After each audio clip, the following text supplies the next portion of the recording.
watch it on the boundary. Gotta stay sharp. Cricket life forever, yeah, we're playing from the heart. Midwicket Podcast, move it up, that's right. In the corner, Michael pictures day and night. Bouncing on his beat as we shine so bright. Cricket all around, believe the hype. Hello, and how good is cricket? Welcome to the Midwicket Podcast. My name is Sunny, and we are looking forward to a great show ahead. The Midwicket Podcast is an independent, fan-based show where cricket enthusiasts unite. My guest today is Heelzy. Welcome to the show. Thanks so much for having me, Sunny. So excited. I'll never say no to a chance to dross about cricket, and there's no bigger series than India and Australia in my eyes. A lot of England supporters may have different thoughts on that, but it's going to be an exciting summer. It's going to be an incredible summer ahead. India versus Australia is certainly going to be the focus of this show, as well as the focus of upcoming shows as well. Before we get into that chit-chat, why don't we have a quick chat about yourself, Heelzy? Can you tell me a little bit about what some of your earliest memories of cricket are? So one of my earliest memories of cricket was my grandpa actually giving my elder cousin some cricket gear.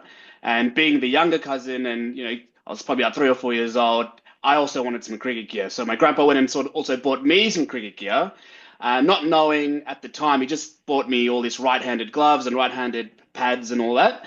And I would just play in the backyard or at a local club. And I realized I was absolutely no good at cricket. And that's probably when I found out I was actually left-handed. So that's one of my earliest memories. That sort of couples with in 1996, going to school the next day and everyone saying, "Oh, congratulations, Heelzy, on Sri Lanka winning the World Cup," which I had no idea that they actually did win. So I sort of just jumped on the back of that and said, "Well, my family are Sri Lankan," so I said, "Oh yeah, that's a pretty good win for us." So yeah. That was an incredible World Cup as well. And obviously, Sri Lanka unexpectedly winning that tournament. Do you remember watching any of that game? I don't. I was pretty young. I would have only been about 5 or 6 years old at the time. I've obviously watched it on replay, 100 times over since. But yeah, sort of revolutionized cricket with the two openers at the top going at it. So yeah, big time and big sort of changing of the guards almost in cricket during that time. For sure. And Sri Lanka had some big names at that time: Roshan Mahanama, Sanath Jayasuriya, Ranatunga, De Silva. Did you have a favourite cricketer from Sri Lanka or anywhere else that you modelled your own cricket on?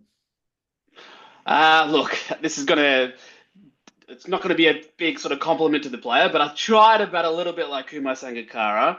I think that's a pretty good guy to try and model your technique off. But yeah, he has been incredible. Obviously, he came a little bit later, but that 96 generation sort of made a lot of young Sri Lankan cricketers want to try and achieve that goal of winning something big for the country. We're both obviously big cricket fans, and over time, playing a lot of cricket and being involved in cricket can invoke a lot of different emotions and memories. What does cricket mean to you?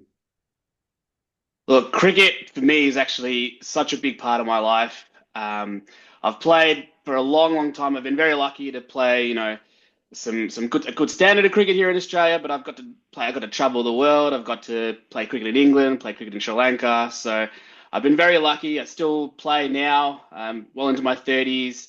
I coach. I look forward to the next generation. So it does, especially in summer, it takes up a lot of my time. And I've also got to try and balance watching some cricket and learning a few things. Even, every time you watch a game, you almost pick up on a few new things as well. So it definitely forms a big part of my life. And I just love it. And that's why when you gave me the call and said, "Hey, Heelzy, can we have a chance to dross about cricket?" It was a very, very easy yes from me. Yeah. And I know how much effort yourself and a lot of the other people put into community cricket. Community cricket and grassroots cricket make up so much of the identity of Australians, I guess, and probably worldwide too. So I know that so many people are grateful for what you've done for club cricket, community cricket, as do all the volunteers who contribute to their local clubs and their local teams. Cricket does mean a lot to a lot of people, and I'm very happy to have you as a guest on this show to have a chat. On this note, you've mentioned that you've watched and played cricket all over the world. Do you have a favourite memory of any cricketing moments that you've seen live? Being live, definitely. I think even though I would say I'm a bit of a balance of a purist and also of the new school. So it's interesting to say probably my favorite moment being there live. It actually came quite recently, and it was the India-Pakistan match at the MCG, the T20, where it was just the atmosphere was incredible.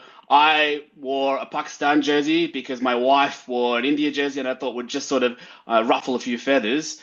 And the whole way through, all the Pakistan fans around me were celebrating and thinking this game was done. And lo and behold, VK special with definitely some good supporting acts as well. It was an incredible match, and the celebrations they went long into the night. So it was just incredible to be there live. So that was definitely one of a game seeing live. I just couldn't believe the atmosphere. I couldn't believe how many there were grown men crying watching cricket, and like you said, cricket brings out emotions for everyone, and it's just great to see so many. There were so many kids there that they probably wouldn't even realize how big this match was, because India and Pakistan don't play each other very often except for these big international tournaments. So yeah, I think it was just incredible to be there, and it really sort of capped off what was a pretty good spectacle which Australia threw in that World Cup. So that was definitely number one. Number two was another interesting one. So again, one day cricket. I was there live. So my wife in 2019, she wasn't my wife at the time, she was just my girlfriend, but we decided to go on a big Europe trip. She'd never been to Europe before, so I'm the planner of the two. So I basically planned out, booked all the flights, booked all the accommodation, and we said we're going to Italy, we're going to France, and all these things as well. But the very first stop, sorry, we flew to London, which was obviously a long flight. We got there late at night, and I said, at 6 in the morning, wake up, we're going to go for a drive. And we ended up driving for about 3.5, 4 hours to Headingley. And we ended up watching the 2019 World Cup, England versus Sri Lanka in Headingley. I used to play cricket out in Yorkshire as well, so I had a few friends there as well. And it was obviously this World Cup was the one that England did win, the special super over. But this was a game where both my wife and I wore Sri Lanka jerseys because we thought we'll celebrate the underdog. And it was a game which Malinga took 4 wickets basically in the last spell of the game and won Sri Lanka the game. And all these people were giving me handshakes and congratulating me like I'd played in the game. So all these England supporters. So that was actually quite a special sort of game as well. Might have been the only game that England did lose in that tournament. I could be wrong, but it was really, really great to see such a good standard of cricket live. Probably the swan song for Malinga and a few others. But that definitely, even my wife, who is not the biggest cricket fan, she was like, I understand why you love this sport so much, because like you said, it brings out those emotions. And when the underdog does win, it sort of does get those, those feelings of, you feel of euphoria a little bit come out of you. So that was pretty great. How lucky is your wife that you get to take her all around the world to watch cricket? She must have been thrilled to wake up early to go for a long drive to go to Headingley. Well, I'm lucky I didn't tell her too much beforehand, and I said, "Look, just let me have this one day, and then when we go to Positano and all these other places, that's all for you." So, you've got to take your wins when you get them. Yeah, 100%. That's a great story. Do you have a favorite place to watch cricket? Another good question. Like, even though we're very lucky and get to watch cricket at the MCG, for me, I actually probably prefer watching cricket in Sydney. Only because it's just closer. I feel like I'm closer to the action. There's the vantage point of the square is just a little bit better to watch live. And even though there's a few sort of Sydney supporters who are there, a lot of corporates there as well, I think the fans that do sit in the front rows are all, diehard fans. So I've seen some pretty good matches there as well. So I think Sydney for me is probably better to watch cricket than Melbourne. So that's going to offend a few people, but I'm going to stand by it for now. No, fair enough. And Melbourne and Sydney are, of course, going to be hosting a couple of the test matches coming up this summer. Melbourne's going to be the 4th test match and Sydney's going to be the 5th. It's very possible that the series is already decided at that point, but we'll be very interested to see how those 2 big marquee games in the Australian summer go. On that note, why don't we get right into the topic of this show, which is going to be the BGT and the lead up to it. We will chat a bit more probably on the Australian cricket team, the setup and how things are going in the Australian camp in the lead up to this series. But before we go into it, I think there's been some big stuff coming out of the Indian camp and the Indian cricket team of late. So why don't we just quickly gloss over that for a moment? The big news, of course, is that India has just lost a series at home against a complete underdog in New Zealand. They did it against a New Zealand team that did not have Kane Williamson. They're probably their best player ever. And they've lost at home, which they haven't done for about 4,000 days or something, definitely more than 10 years or so. Complete underdog victory by the New Zealand camp, and a remarkable loss by India's standards. Sometimes I feel like India's a victim of its own success. They've become so good over such a long period of time that any minor loss is a big catastrophe. Do you think that this loss for the Indian camp is a big thing? Look, I'm a big believer of there's some losses that you need to have. I think, like you said, like India are a bit of a victim of their success, and we just almost expect them to win, especially at home.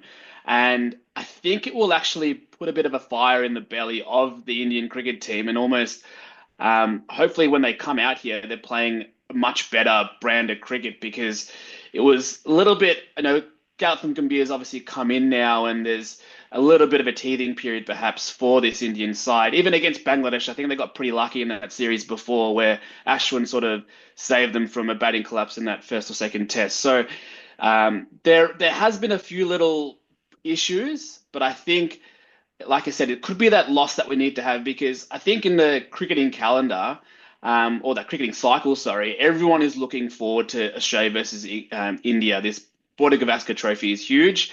A lot of planning would go into it, and I think India could come out here knowing that, they haven't been at their best, but it's good to rectify those issues before a series, rather than, you play a couple of bad tests and the series is almost over. So it's good that perhaps that did happen, and now we're sort of looking forward to how this big 5-test series, which I don't think has happened before either, between Australia and India, how that sort of goes.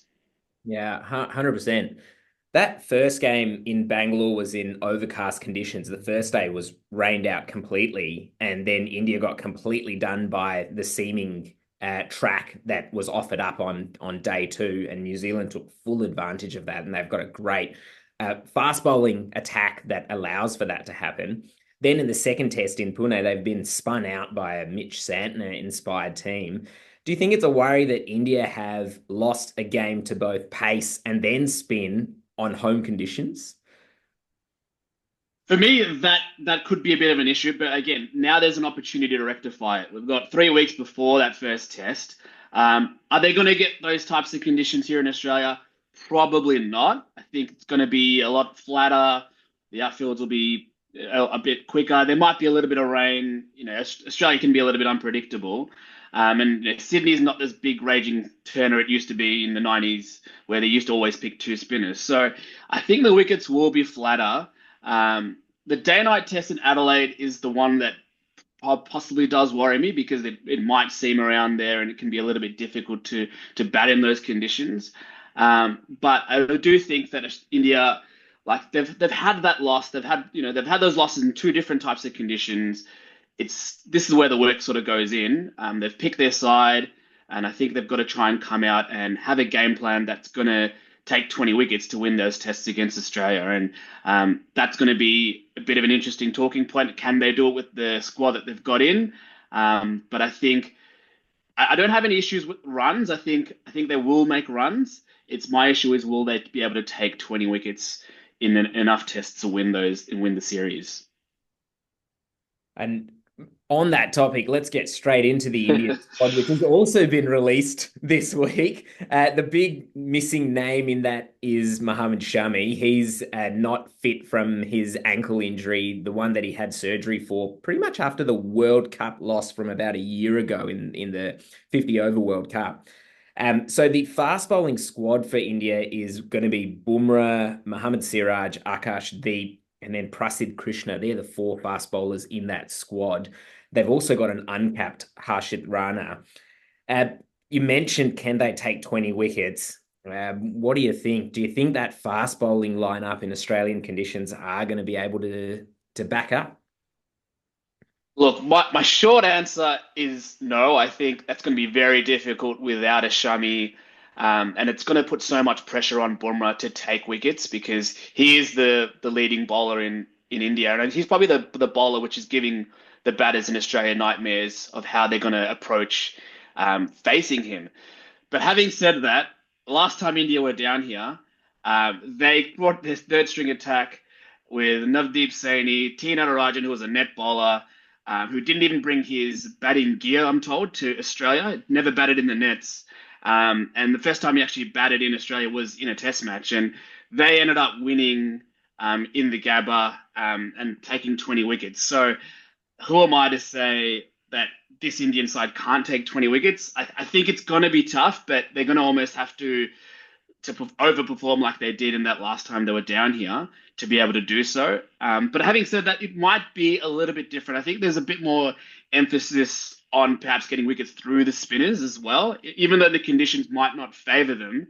That is their strong set. Like I think the Ashwin, Washington, Jadeja, that trio. Yes, they probably haven't played a whole heap with each other. Maybe the last test might have been the only time they have. But I think they're the ones that are going to have to sort of limit the scoring rate and really when there is an opportunity to try and take a wicket, take two or three in a row. So hopefully that's the way that India will try and go about it because if they're going to get flat wickets, you've got to try and limit the scoring rate to be able to put a bit of perceived pressure on the batters and create mistakes because we've seen this new evolution of baseball. If you can't control the scoring rate, it's going to be very difficult to win games because the bowlers are just chasing leather the whole time, and conditions like Australia can be a little bit unforgiving. Yeah, you mentioned Kuldeep there. He's obviously also not selected in this India squad with a chronic groin issue. So the spinners, as you say, they're going to be depending on Ashwin, Jadeja, and Washington Sundar if he gets picked. Now, I was just looking over some statistics from the last two series for the Indian fast bowlers and the ones that are in the squad, as well as the spinners, rather. The ones that are in the squad, just to share some of the statistics that have come out of their performances. Bumrah, you're right, has been the leading wicket taker across those 7 matches. He's got 32 wickets at an average of just 21 in Australia at an economy rate under 2.5. Ashwin is coming up second in his 4 games. He's taken 18 wickets at an average of 27. Siraj, he's got 13 wickets in just the 3 matches at an average under 30 and an economy under 3. And Jadeja's 4 matches is 14 wickets at an average of 21, an economy of 2.41. So all of them are got very decent averages under 30 and an economy rate, which is under 3 as well. That probably bodes well from just those statistics alone, but all of those players are a few years older and will have to front up with a new captain in Rohit Sharma compared to when they were here previously under Ajinkya Rahane and Virat Kohli before that. So it'll be interesting to see how all of these bowlers front up against an Australian attack. It's been interesting to see as well how the Australian pitches go. We heard from Kishan in the previous episode speak about how Australia is going to try to maximise the number of days of play to get as many eyeballs on advertisements over this entire series. So whether they roll out more flatter pitches will be interesting. In saying that, the last couple of series against South Africa and West Indies here in Australia, they've been very interesting pitches, which have probably favoured the bowling side. We saw Shamar Joseph be fantastic at the Gabba last summer, and the South African attack were brutal as well. So it'll be interesting to see how the Australian pitches get rolled out and which side that probably favours more.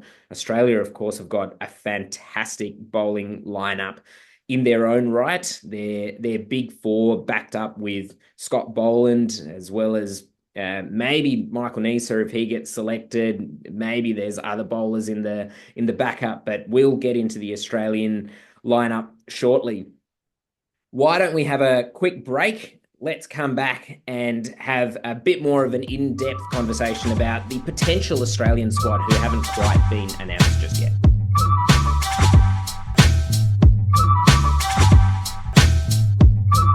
Welcome back to the Midwicket Podcast. We're here with Heelzy. The second half of this show is going to be a focus on the Australian cricket team in this lead up to the big series, the Border-Gavaskar Trophy, which will start in Perth on November the 22nd. The biggest talking point in Australian cricket, probably for the last 2 months, has been about who's going to be opening the batting for the Australian cricket team. Started somewhat, I don't know if suspicious is the right word, but very interestingly coming out of the Australian camp that Steve Smith didn't want to open anymore and wanted to jump down the batting order. Then there were questions about where Cam Green would bat. And then since then, he's obviously pulled out with a stress fracture and is out of the series. From there, we've had a complete bunch of nonsense, as well as so many names being thrown up as to who is going to actually open for Australia. Initially, there was talks about Bancroft and then Marcus Harris. Both have been around the setup for such a long time. Since then, Renshaw's name has come up. Head's name has come up to open the batting for Australia. Now there's this new kid on the block in Constas scoring hundreds for New South Wales. And most recently, there's been chirpings about the South Australian captain in McSweeney. Heelzy, what are your thoughts on this topic of who's going to open the batting for the Australian cricket team? Well, what a question you've just asked me, Sonny. And you've said this has been an issue for 2 months. I would argue this has been an issue for 2 years, because even when Warner and Khawaja were opening together, Warner got his farewell tour, which, again, some people agreed with, some people didn't. I actually didn't mind it as long as there was an expiration date to it. But even now, he's a bit tongue-in-cheek, said to the media that he's happy to come back and fill in that position for this series as well. So not a day that he doesn't want to be in the media spotlight with David Warner. With me, I think, honestly, if it was my choice of who's going to open the batting with Khawaja, who is, in his late 30s as well, so he's got an expiration date for him as well. He's not going to be playing probably the next Border-Gavaskar Trophy. He probably will stick around for the next Ashes, but you never know with cricket. I think that with Harris and Bancroft carrying the drinks for the last sort of 2 years, I think it's time for one of them to be given that opportunity. And I think Harris is the one that's probably just a little bit in front. I know everyone's like, well, he's not in form and this, that, and the other. And I think there is like some truth to that. But if you're there and you're next in line, you're the next cab off the rank, you've almost got to sort of give that opportunity to them. Otherwise, it's sort of, well, why was he carrying the drinks? And he was in form for 2 years, playing really well in county cricket and even in the Shield. Same with Bancroft, to be honest. And when that opportunity does come up, they're now out of form. So it's such an interesting one. Sam Constas has put his name to the top of the list with twin hundreds. And I think he potentially could be an Australian opener, and hopefully I think he will be. Do you want to throw him in now in the deep end in what is probably the biggest home series for Australia, other than the Ashes or including the Ashes?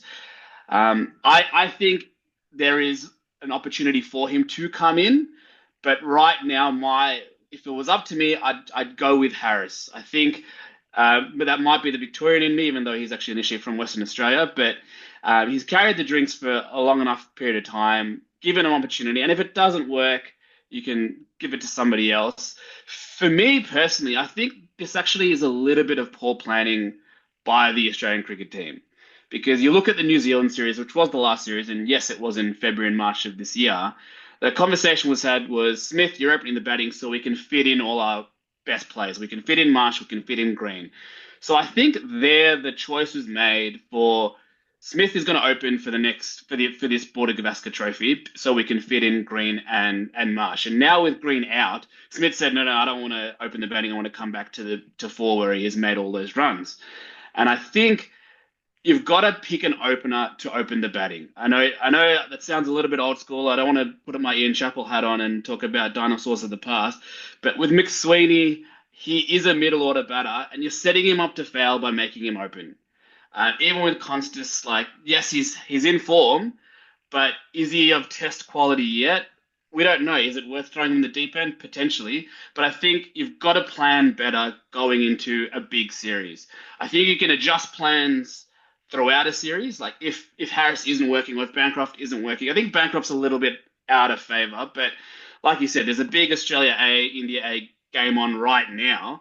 And it's the old school bat off between four batters to see who's going to have that one spot. So I think, are Australian supporters that fickle where they're going to pick the side off right now of this test match of this unofficial Australia A India A test match, or do you reckon they've got some plans, that they've been brewing for a little while and they're going to stick with Harris? I don't know. What do you think?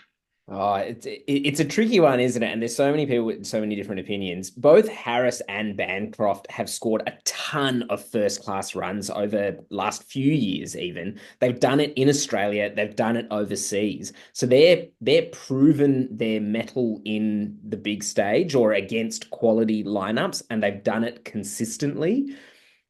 You brought up Usman and his expiration date being closer to the end rather than the start. Does Australia need some degree of stability, or do they go on form?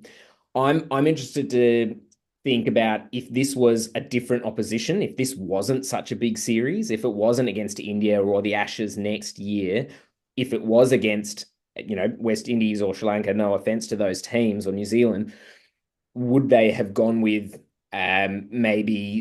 maybe one of the younger options, or would they have still gone with someone who scored a lot of runs over a lot of time? I mean, you've opened the batting yourself, Heelzy. You've batted at the top order for many years. Do you think that the style of batter that the Australian cricket team picks matters? Do you think that if it is someone a bit more aggressive, that'll complement Usman Khawaja, or do you think that doesn't really matter and someone who scores at maybe a slower rate, such as a Bancroft, is okay? Yeah, that's a good question as well. I think the Australian public do fall into the love of with the style of an opening batter. Like we've been blessed for so many years, and they've got to complement each other. You've had the dogged Langer with the free scoring Hayden in the past, and iterations of that have sort of changed throughout. And with Watson and Warner and Rogers being a little bit more of your old school, nerdler, they've always had a pretty good mix of the aggressive with the more sort of balanced. And I think, look, is that definitely the way we have to go forward? No, I'm always open to, you can play with two aggressive batters, you can play with two, more balanced batters, but you've probably got to pick guys that are going to make runs right now. And I'm not super yes, you want to pick people in form, but you don't want to just pick them just because they're in form. Just because the last person made 100 in Sheffield Shield doesn't mean, okay, we have to pick them in the next test match. I don't think that's how cricket works. They've got to be up to the level and be able to perform. Having said that, you also don't want to pick someone that's completely out of form because they're going to get exposed on the test stage. And if, Harris has made or Bancroft's made X amount of low scores in the last 4 or 5 digs, if he goes out and opens the batting in a test match for Australia, there's even more pressure on him. So I think it's whoever they do choose, it's important to sort of stick with them for a couple of tests. And like Constas, we all want to see him. I think the audience all want to see this shiny new toy, which could be anything. We all want to see him. And I think he will play test cricket. That's not what I'm doubting. But speaking from someone who has been around, well, not speaking from someone, but someone like Harris who's been around the group for so long, he's carried the drinks, he's done everything he can. And I think you talk about the glory days of the 90s and 2000s for Australia. There were so many players that were left out. Hussey was left out for so long. Martin Love was left out for so long with incredible Shield records. But it was always that next man up mentality of when there was an opportunity, they went and took it. The Hodges, the Martins, all these types of players, when someone else came out, they went in and they made runs and they stayed there. So there is now an opening. It's time to I think it's time to give him an opportunity. Even if they went with Bancroft, I don't particularly care. I think there might be could be a little bit of a sore spot. There might be some bad blood there still. This could be just me speculating. Whereas Harris, I think, has done the right things considering JL's not there anymore as well. So I think that would be the go. But again, if they pick Constas, I'm not fussed. we all want to see him do well. I think he'd be afforded time. I think the opportunity will come. And the point you made about if this was a different series, would you have gone with someone younger? And I think they definitely would have. I think they had an opportunity to do that in the previous series, which they didn't take. And I think that was the forward planning for this series like the New Zealand series was the planning for this series. And like you said, even you can make the best plans. Sometimes they go up in smoke when a few things change. So personally, I want to see Harris. The style doesn't matter to a degree, yes, but if you were actually going to think about it like holistically, is this position going to be the difference between Australia winning the Border-Gavaskar trophy and losing it? I don't particularly think so. I think it's the 11th choice of an 11. Are they going to be the big difference? They're going to be facing Boomer regardless, and with any batter could have their name on it on a delivery, which Boomer does bowl. So this could be, like you said, it could maybe be the opportunity to blood someone new as well. But it's going to be interesting to see which way they do go. Yeah. No, we're all going to be none the wiser, and we'll all probably be holding our breath until the coin toss of the first test match to see who is going to be in that opening spot. It sounds like Harris is going to be your number one pick. You're not complaining if Bancroft is there. Constas we want to see, but maybe not quite just yet. I'm just going to throw up a couple other names for that opening position. Just a quick yes/no from yourself here, Heelzy. As a fan and as someone who wants to see entertaining cricket, do you think the following players should be opening the batting for Australia? So first one. For this series? Or just in general? No, okay. For this series, Mitch Marsh. No. What about Travis Head? Yes, I don't mind it. Why is that? He's opened the batting in one-day cricket and short-form cricket, so he can open the batting. Yes, red ball cricket is different, and we talk about that swashbuckling style. If you do open him, it gives an opportunity for someone else in that middle order as well. And I think he can destroy an attack from any position where he does bat. Yes, we talk about opening being a specialist position, but it's not like he hasn't done it. So that's why I'd say he could do it. Okay. And what about Josh Inglis? No, but I'd like to see him in the squad. Okay. Again, if there's a middle order position, I could see him potentially fitting in. Okay. So he's been another exciting player to start off this summer in the Sheffield Shield. He's hit 100 or maybe even 2. So whether his name comes up as well would be interesting to watch. Inglis, Head, Marsh, they're all exciting players. They score at quite a clip. If the pitches are a bit dicey, I think the scoring rate will be a little bit higher, just so everyone's got one ball with their name on it. So maybe they will attack a bit more if the pitches are dicier. But if the pitches are a bit more placid, then maybe the more reliable batter is the one that may be at the top of the list. So it'll be interesting to see what comes out of that. Speaking about Josh Inglis, he has got a second skill, which is in his wicket keeping. Do you think that Alex Carey's position is in doubt at all? I actually don't think so. I think he's actually one of the more bankable players because he's already, like you said, he's also started the Shield season pretty well. I think he's also made 100 recently. And he was the one that in the last series, I guess the last series against New Zealand was in March, but he made a really important 98 to win them a test match, 98 not out, sorry, to win him a test match. And his form has never really wavered. He's actually quite reliable with the bat and even with the gloves as well. So if Inglis does come in, it's going to be for me in that middle order somewhere, and it's got to be on the back of some, an injury or someone who completely falls out of form. But I think Carey's position is pretty much locked, unless if he, like you said, he does get injured. I feel like I feel like I'm working for CA because we've tossed up every different potential opener, and we're still undecided on who we should go with. So. And we've talked about styles as well. Interesting you mentioned styles. I'm just trying to think about the last test series, which India won down here. And everyone remembers the Rishabh Pant that his amazing performance and how freely he was scoring. And even we remember Shubman in that last test, he made a great 90, scoring at a really good clip as well. But I think the unsung heroes and the ones that actually made bowlers come back for a second, third, fourth spell and potentially won the test matches for India were your Pujaras, were your Rahanes, who I think he made 100 at Melbourne, was it? And they're the ones that batted long periods of time, made bowlers come back, and especially in Australia, we're talking about so many eyeballs wanting to be on this test series and we wanting it to last those 5 days. If it's going to last 5 days, you've got to be able to bat long periods of time. And yes, we talk about scoring quickly is part of the new wave of cricket, but there is that old school mentality of you're going to have to bat time and you can't make runs when you're back in the pavilion. So that balancing act of who's going to be able to bat long periods of time is also important. And you mentioned the spicy pitches may make the scoring rates quicker. It's going to be really interesting to see that balance and how this contest versus bat and ball is going to play out.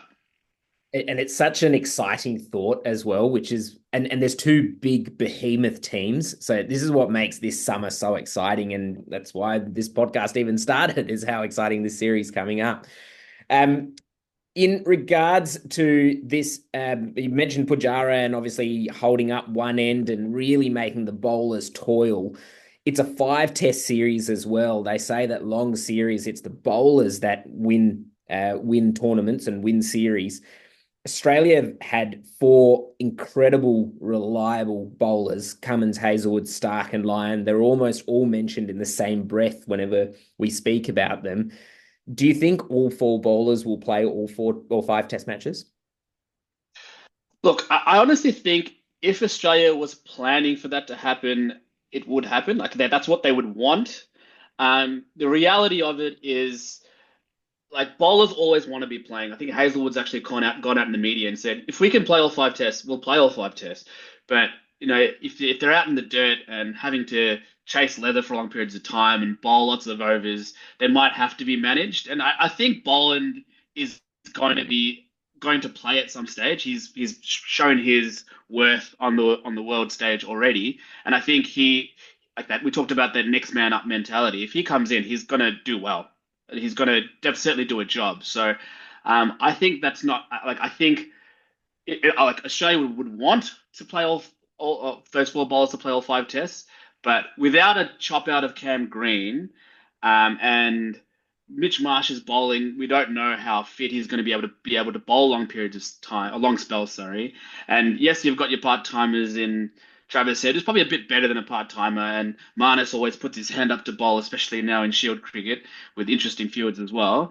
I still think the reliance of getting those 20 wickets are on those 4 bowlers, and if there is an injury or if someone can't bowl, or he's a little bit out of form, I can see Stark potentially, leaking a few runs and having to, maybe take a rest for a game as well. So I think Boland, Nisa will potentially get an opportunity, but if Australia will be playing, if all things are going well for Australia, those 4 bowlers play all 5 tests.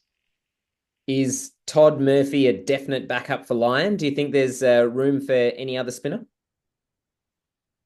I think Todd Murphy, again, is the next in line. I'm not sure if any other spinners have put their hand up as much. I mean, Tanvir Sangha has played a bit of limited overs cricket and has been pretty good. But even he has been playing with Lyon for New South Wales. They've played 2 spinners. I don't think there'll be too many wickets, especially if you want them to go for 5 days where there's going to be 2 spinners played, maybe in Sydney when the series is over, potentially. But yeah, I don't think there's anyone else that's sort of putting their name in lights. I think Corey Roccioli from Western Australia is another one who is, I think, picked in this Aussie A side, who's like earmarked for maybe higher honours in the future. But it's, again, you don't want to debut a spinner against the best batters against spin. And I think it could be in not very spin-friendly conditions. Like, yes, everyone's thinking about how good Mitchell Santner was, but remember, the conditions were favourable. Here in Australia, it's going to be less forgiving. Yeah, 100%. So it looks like the Australian bowling squad is pretty much set. It's fixed. They're a great, reliable bunch of players. They've got great backups, Boland, Nisa, Murphy, in case that Lyon goes down. Do you see any other smokies in that bowling lineup? Well, the Aussie A game is on right now. Someone like McAndrew or Buckingham potentially could come in.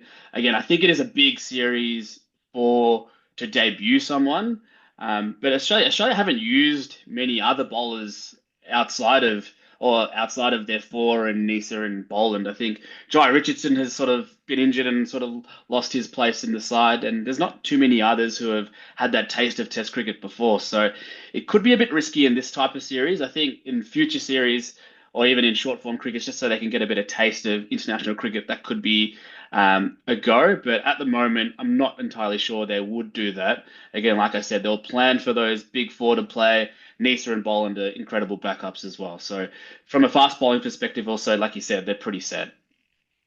So we've run a good fine-toothed comb over this entire Australian team and potential squad. We're none the wiser about the openers. The middle order is pretty much set. We know who the keeper's going to be, and the fast bowlers and the spinner is going to be a reliable bunch of people who've got a good record. Why don't we jump on to the final segment of this show, which is a sense from over the fence. Heelzy, as a fan, if you're sitting on one side of the fence and you can throw over some advice to any player, coach, a team, an administrator, who would you say it to and what would you say? I mentioned actually before in one of my favorite moments of cricket, and it's essentially two administrators, and it's a bit of a collaborative effort with a few different cricket boards as well. But the India-Pakistan rivalry is something which brings a lot of eyeballs to TV screens, and it's something which is so amazing because there's such big passionate fans. And not to get political or anything like that, and I understand there are a few political issues, and that's the reason they can't play series against each other in their home countries. I think that it's time for a neutral country to put their hands up and say, you know what, we're going to host you guys for a test series. Let's try and get all boards to come together and make some sort of agreement. I know it's going to be incredibly difficult. I'm not saying it's going to be easy, but for the greater good as a cricketing fan to watch India versus Pakistan in neutral conditions, again, it'd be amazing to have it in home conditions, but I can see that being a little bit harder to sort of navigate through. But I think it'd be great for the game. And almost build those relations back up so we can see what were powerhouse nations in Pakistan as well, and India obviously, who still are, to play some good quality cricket against each other, and especially Test cricket. I think that would be such an amazing sight to see. That I totally agree. As a fan, I would love to see that, especially if it was to occur in Australia. Pakistan's going to be here for a one-day series next week, and India's going to be here soon after that. So maybe there was a little bit of an opportunity, and I'm sure Cricket Australia asked a few questions on whether there might have been an opportunity for a triangular series or a tri-nation series. That would have been great. I think it was 1999 when India and Pakistan had a tri-nation series here in Australia last, which was a while ago, but that would have been a fantastic opportunity. Heelzy, thank you so much for being a guest on the show. I hope you've enjoyed being on the show. My pleasure. Thanks so much for having me. Can't wait for a big summer of cricket. That's it. Thank you, everyone, for listening in. Please do like, subscribe, follow the show, leave a comment. Have a great day. Have a great week. The cricket world keeps moving on. The news keeps coming out, and look forward to joining you all in the next episode. Thank you very much.